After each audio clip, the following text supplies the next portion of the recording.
আজকে আমরা শিখব মডেল ভার্ব সম্পর্কে। ইংরেজি বলতে গেলে এদের খুবই প্রয়োজন হয়। যারা নতুন ইংরেজি শিখছেন তাদের অবশ্যই এদের ব্যবহার শেখা উচিত।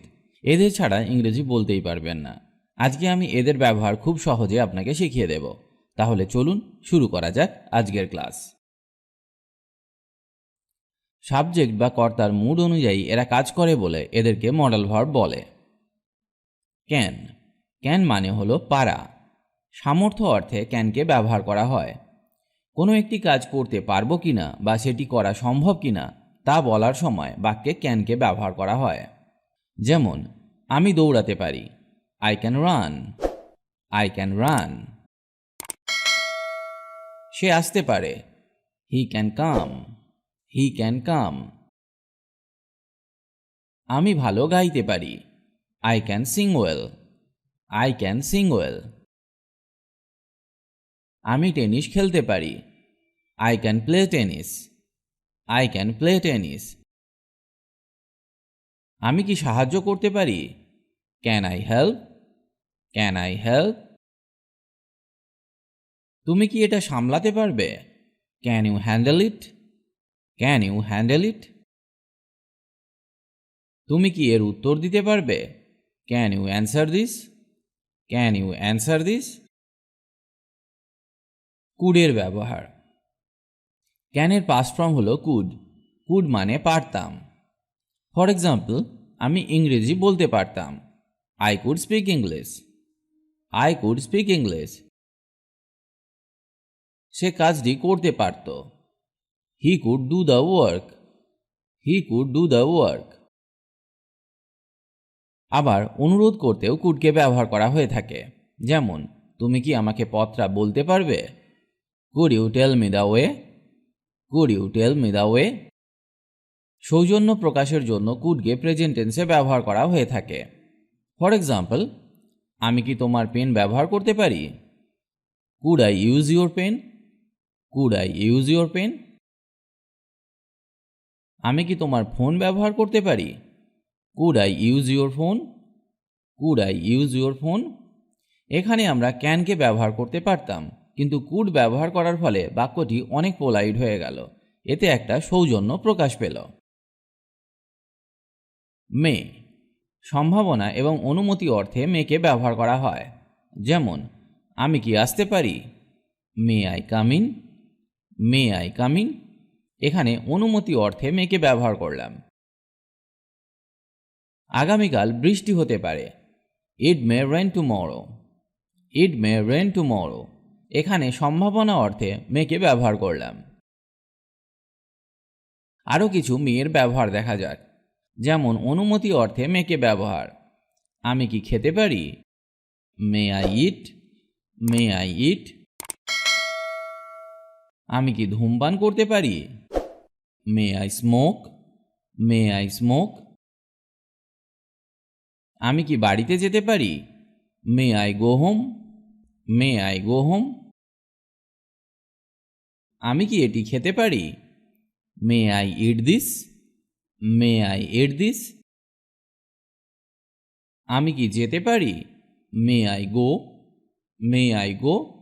এই সমস্ত বাক্যগুলিতে আমরা অনুমতি অর্থে মেকে ব্যবহার করলাম।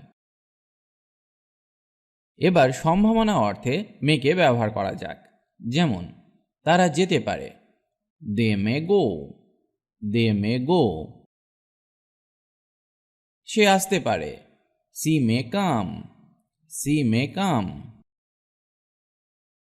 তুমি থাকতে পারো, you may stay, you may stay. তুষারপাত হতে পারে, ইট মে স্নো, ইট মে স্নো। আপনি বসতে পারেন, you may sit, you may sit. আবার ইচ্ছে অর্থেও মেকে ব্যবহার করা হয়। যেমন তুমি সুখী হও, you may be happy, you may be happy. তুমি দীর্ঘজীবী হও, may you live long, may you live long. এবার আমরা শিখব মাইটের ব্যবহার। মেয়ের পাস্ট টেন্স হলো মাইট। অনেক কম সম্ভাবনা অর্থে মাইটকে ব্যবহার করা হয়। যেমন সে আসতে পারে, she might come, She might come. আগামীকাল বৃষ্টি হতে পারে। It might rain tomorrow.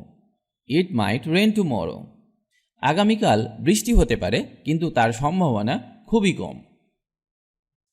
সৌজন্য প্রকাশ করতে মাইটকে ব্যবহার করা হয়। তুমি আমার ফোনটি ব্যবহার করতে পারো। You might use my phone.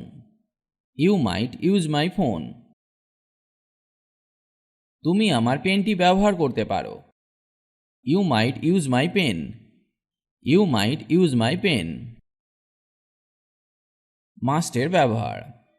অবশ্যই করতে হবে এই রকম বোঝালে মাস্টকে ব্যবহার করা হয়। মাস্টকে অনেকভাবেই ব্যবহার করা যায়, যেমন বাধ্যতা, অনুমান, নিশ্চয়তা, দৃঢ় সংকল্প বোঝাতে ব্যবহার করা হয়। ফর এক্সাম্পল, তোমাকে যেতে হবে। You must go. You must go মানে তোমাকে অবশ্যই যেতে হবে।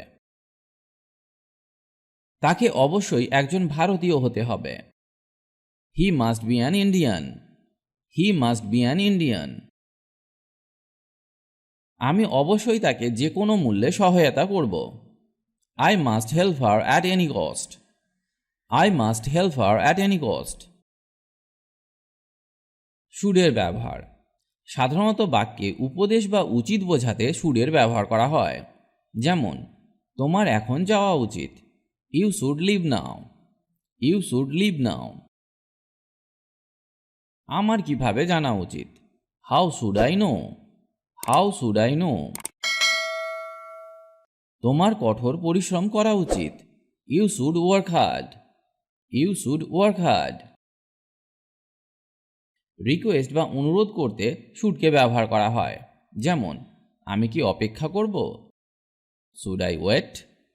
Should I wait. আমি কি একটা ফোন করতে পারি? Should I make a phone call please. Should I make a phone call please. এবার আমরা শিখব উডের ব্যবহার। সৌজন্য এবং অনিয়মিত অভ্যাস বোঝাতে উডকে ব্যবহার করা হয়, যেমন সে ধূমপান করত। He would smoke. He would smoke. এটি একটি অনিয়মিত অভ্যাস যা আগে করত কিন্তু এখন আর করে না। আমি সাঁতার কাটতাম। I would swim. I would swim. এটাও একটি অনিয়মিত অভ্যাস, মানে আগে আমি সাঁতার কাটতাম কিন্তু এখন আর কাটি না। আরও উদাহরণ দেখা যাক। তুমি কি আমাকে কিছু টাকা ধার দিতে পারো? Would you please lend me some money. Would you please lend me some money. এটা সৌজন্য প্রকাশ করতে উডকে ব্যবহার করা হলো। সে প্রতিদিন 8 ঘন্টা করে পড়ত। He would read 8 hours per day. He would read 8 hours per day. এটা একটা অনিয়মিত অভ্যাস। সে আগে 8 ঘন্টা করে পড়ত কিন্তু এখন আর সে পড়ে না। পোলাইট রিকোয়েস্ট করতেও উডকে ব্যবহার করা হয়, যেমন তুমি কফি না চা খাবে? Would you like coffee or T?